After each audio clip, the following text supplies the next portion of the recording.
আজকে আমি রান্না করব ছোলার ডালের বড়ার ঝোল। তার আগে আমি বড়াটাকে কিন্তু ভেজে নিয়েছি। আগের দিন বিকেলবেলায় ছোলার ডালটাকে আমি 2 ঘন্টা ভিজিয়ে রেখেছিলাম। তারপরে রাত্রিবেলা ওটা পেস্ট করে রেখেছি নুন, হলুদ, চিনি আর একটু লঙ্কা কুচি দিয়ে। দেখুন আমি কড়াইতে তেল গরম করে ওর মধ্যে জিরে ফোড়ন, শুকনো লঙ্কা আর 2টো তেজপাতা দিয়ে দিলাম। একটু ভাজা ভাজা হয়ে গেলে এবার আমি ওর মধ্যে আলুগুলো দিয়ে দিলাম।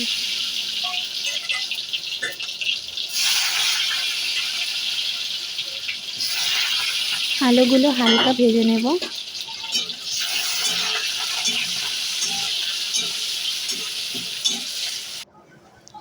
এই মশলাটার মধ্যে আদা বাটা, নুন, হলুদ, জিরে গুঁড়ো, ধনে গুঁড়ো আর একটা কাঁচা লঙ্কা দিয়ে আমি মশলাটা রেডি করেই রেখে দিয়েছি। টমেটোটাও সিদ্ধ করে রেখেছিলাম। টমেটোটা হাত দিয়ে একটু ফাটিয়ে নেব খোসাটা ছাড়িয়ে।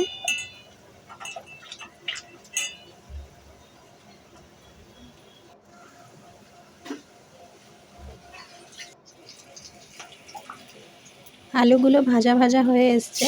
এবার মশলাটা আমি এর মধ্যে দিয়ে দিলাম, ভালো করে কষিয়ে নেব।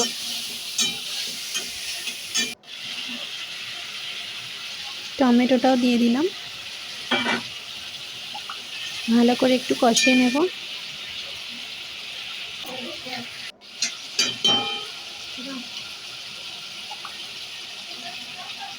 একটু গরম মশলা দিয়ে দিলাম।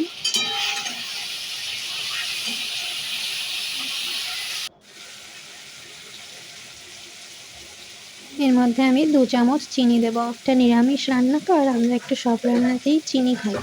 চিনিটা অপশনাল, আপনারা চাইলে নাও দিতে পারেন বা কেউ চিনির জায়গায় গুড় দিতে পারেন।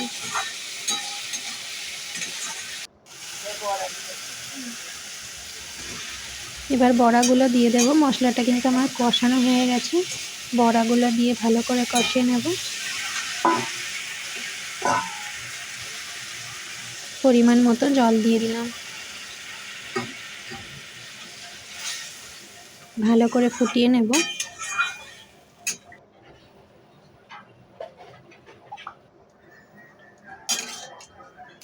দেখুন রান্নাটা কিন্তু প্রায় হয়েই এসছে।